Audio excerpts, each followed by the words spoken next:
Hey everybody, welcome to Drive Thru Review 279. Today we're going to talk about the Builders. This is a brand new release from Asmodee. It plays 2 to 4 players and the box says 30 minutes. Usually takes about 45 minutes for some reason. That's not the end of the world. But it does kind of remind me of Splendor, which was a recent hit. But before I get too much into the review part, let's take a look at how it works. Okay, here's how the game might look at setup. Now each player is going to get a random apprentice. A couple of things about the apprentice here. This is one of your early builders. This is the amount of money it's going to cost to deploy them to a building that you may have. And this is going to be sort of what the materials and types of work that they're going to be able to generate. So he can give you 1 brick and then a little bit of architecture type of thing. Whereas this gal here, you can put $2 there and then he gives a little bit of the wood and then a little bit of the metalworking there. So you're going to randomly pull out apprentices from the main deck equal to the number of players, and then you're going to shuffle the rest back into the deck. Players will start with $10. The gold ones are worth $5, the silver ones are worth $1. And at the end of the game, for every $10 you have, that'll be worth 1 victory point. Now the other way that you get victory points is by building these buildings here. So you can see this building here requires 2 wood and 3 of the architecture and then 1 of the metal.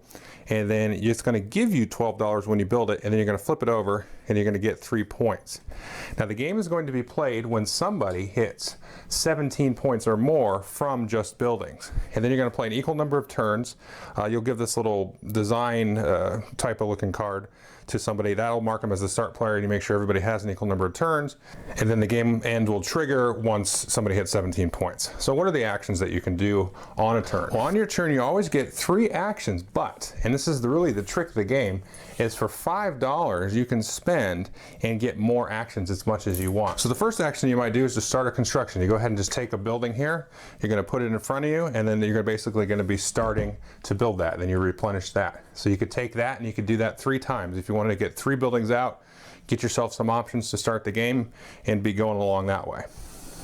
And then another thing you can do is recruit a worker. So you go ahead and take him here and put that like so you can build up sort of a variety of worker types.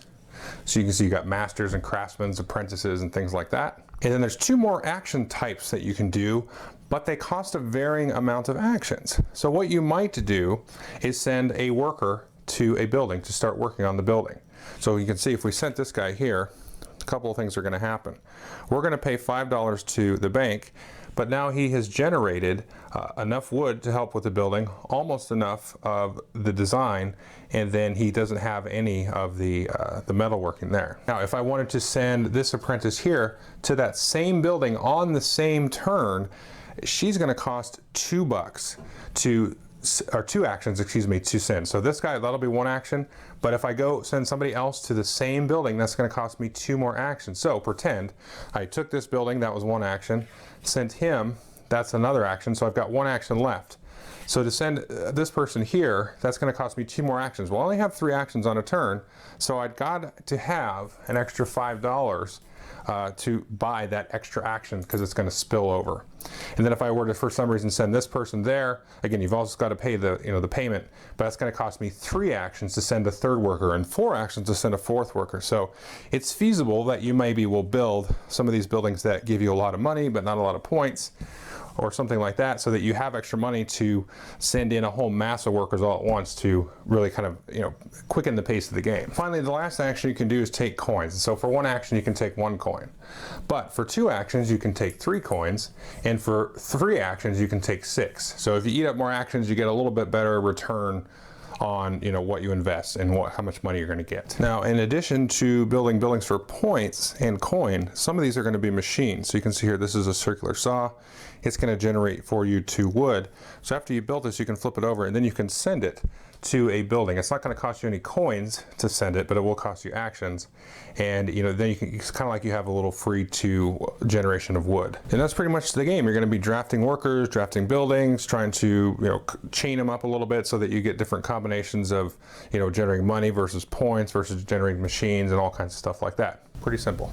Okay, I hope you enjoyed the overview. As I said at the beginning, this has a lot of similarities to Splendor. Now in Splendor you can take some chips, reserve a card, then you kind of build a card, and then as your engine gets going you're able to build cards cheaper and cheaper.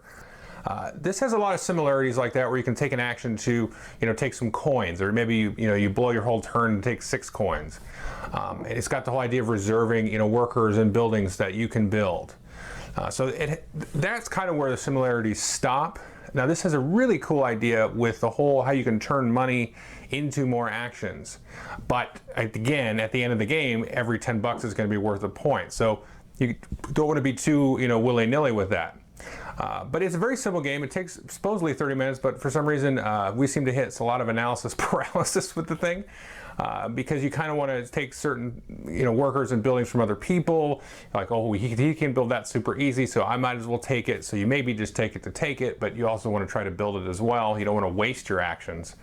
So it's very much an optimization kind of hate drafting kind of thing. So it has that similarity to Splendor, but it just has like that extra lever to pull, which I think sets it enough apart.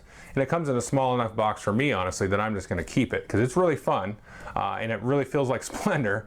But it's got that extra lever of the whole, okay, I've got like 25 bucks, I can, and I can, play a whole bunch of guys, get a whole bunch more money, and, maybe play another worker somewhere else.